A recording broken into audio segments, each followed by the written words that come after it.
Overly complicated systems. Ooh. Does anyone have anything that first comes to mind?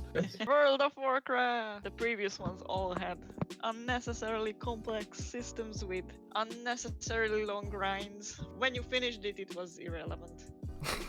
By the time you Yeah. finished it, I mean, so. I do agree with everything you've just said, but the system now, your upgrade system, it's a lot simpler than it used to be. But it is nowhere in the game do they explain it, how it works, or if they do, I definitely skipped it. And They it's change it every single season. Why yeah, would they that explain too. like Yeah, exactly. If you're not willing to YouTube 5 different videos, you kind of at least have to have a bit of knowledge or be willing to go and learn. It can scare people off. Yeah. It makes them not want to play the end game, which in reality, end game's the reason you should want to play an MMO. Are there any other overly complicated systems, well, in WoW or in other games that you guys encountered? You, Lams, spoke of RuneScape. I'm sure that it has some, considering that it's a very old MMO. To be honest, they actually don't. I think that's what the charm is about the game, is that it's very, very fucking simple. You click on a rock and you click on it 10 million times and then you're max level. Oh. I don't really know of any like overly complicated system. I guess the most complicated would probably be either farming or construction, and even then it's like, fuck me if you can't follow a checklist of how many planks you need, or if you can't plant some shit, then GG.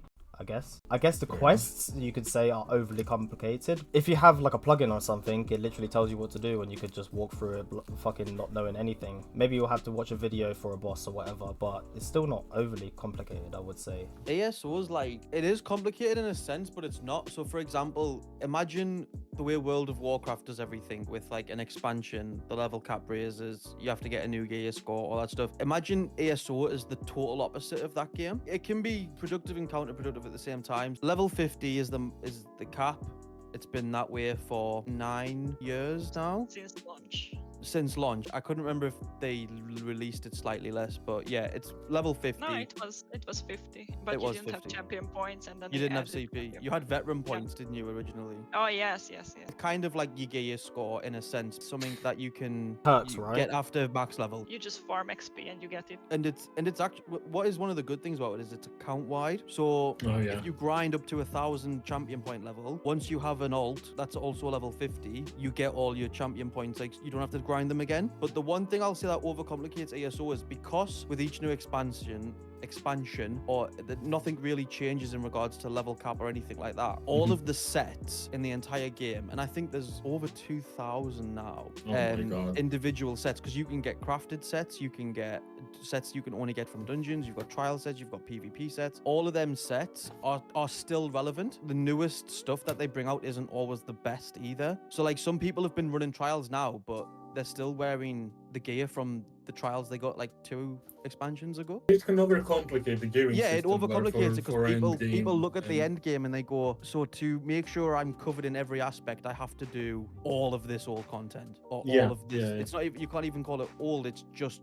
their content. They just have a load of content all at the same level. It's a simpler way in certain aspects because you don't have to grind new sets all the time, but it's also an overcomplication if you're a newer player because you're like, where the fuck do I start with all this? I see where you're coming from. It can, because of how old the MMO is, it can become overcomplicated. That is seen in WoW, it's seen in ESO, it's seen in nearly every MMO that has existed for a portion of time, right? I think that ESO is actually one of the ones that try to simplify that, while also including all the content that they have developed, right? And that I think a player should experience, because when I was doing ESO shit and I was running dungeons as healer or whatever, I enjoyed the fact that I could just get into a dungeon when I did my random daily dungeon. I could get into a dungeon I've never fucking touched before, and still get pieces that are like, oh shit, this exists in the game. This set that does this will be good for that. For example, in your own theory crafting, if you're that kind of player. I feel like ESO actually does that very well. I can see how it does get complicated. Like, it's not like, this is the latest gear that you need to get. Go get it. You get it from this place. It's more of a what works for yourself. So you have to like try things out and shit. I feel like that just adds a lot more flavor. It's definitely. Oh yeah, that's why I was a bit thinking about bringing it up, because I do overall, if I was to pick a system, I do prefer their system. I'm trying to think of it from someone who hasn't played the game for 10 years. If I'm a new person who's used to WoW, for example, and just thinks, right, okay, get to 50, get my CP points, and then right, where's the latest content? People actually no mate, you've got to go do this, and this first. It's the total opposite of what some people might be used to. That's the only thing as in it could be complicated for like, if you're not used to it. It can be like overwhelming more than complicated probably. Generally in most games, latest content is probably the best or has the best gear for at least one class or one sort of playstyle, which again, as you said, doesn't really work in ESO.